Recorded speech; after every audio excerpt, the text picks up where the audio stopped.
ગળતરનો મામલો। પાલનપુર સિવિલ હોસ્પિટલમાં ઈજાગ્રસ્તો સારવાર હેઠળ। પાલનપુર માલણ દરવાજા વિસ્તારમાં બનેલી ગેસ ગળતરની ઘટનામાં 98 લોકોને અસર પહોંચી હતી, જેમને પાલનપુર સિવિલમાં સારવાર અપાઈ રહી છે।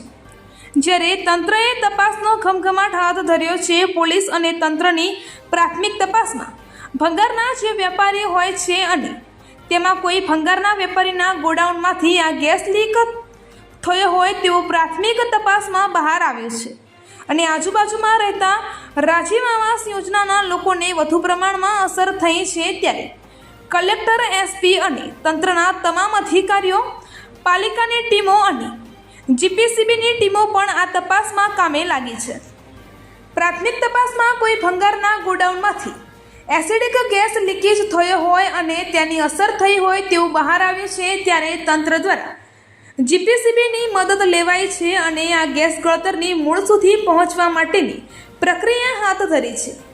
જો કે આરોગ્ય વિભાગ દ્વારા પણ ત્યાં એક કેમ્પ લગાવવામાં આવ્યો છે અને તેમાં જે આસપાસના જે રહીશો હોય તેમની તપાસ થઈ રહી છે, એટલે કે વધુ લોકો આ ગેસ ગળતરની ઘટનામાં ભોગ ન બને તેને લઈને આરોગ્ય વિભાગે પણ એક કેમ્પ લગાવી અને તપાસ હાથ ધરી છે।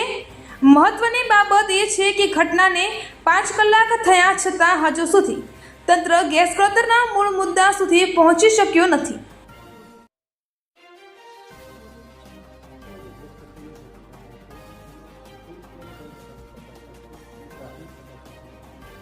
આજે સાંજે આશરે 6 વાગ્યાની આસપાસ પાલનપુરના માલણ દરવાજાની આસપાસના વિસ્તારમાં એક ગેસ ગળતરની ઘટના થઈ હતી, જેની અંદર કુલ 89 લોકોને પાલનપુર સિવિલ હોસ્પિટલ ખાતે ખસેડવામાં આવ્યા છે।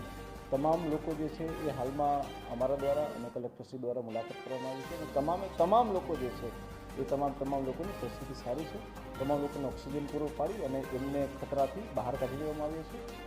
પરંતુ જે ઘટના બની છે કે જેમાં ગેસ ગળતર છે તેમાં હું આપને જણાવવા માંગીશ કે પાલનપુર સિટી કે આસપાસના વિસ્તારમાં કોઈ એવું કારખાનું આવેલું નથી કે જ્યાં કોઈ ગેસ લીકેજની સંભાવના હોય।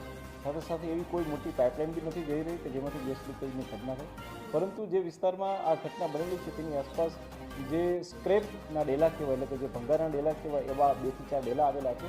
તો એક અમારી એફએસએલની ટીમ અને નગરપાલિકાની ટીમ અને જે જીપીસીબી એટલે કે જે આપણે પોલ્યુશન કંટ્રોલ બોર્ડની ટીમ હોય છે તેમના દ્વારા હાલમાં બી તપાસ ચાલુ છે અને પ્રાથમિક દ્રષ્ટિએ એવું લાગી રહ્યું છે કે આવો કોઈ ઓર્ડરલેસ ગેસ કે જે બની શકે છે કે એસિટિલિન હોય કે જે ગેસ કટર માટે ઉપયોગ થઈ રહ્યો હોય, ઓર અધરવાઇઝ બીજું કોઈ એવું મટીરિયલ હોય જેના કારણે થઈને ત્યાં આસપાસના અમુક વિસ્તારની અંદર આ ગેસની ઘટના બનેલી હોય।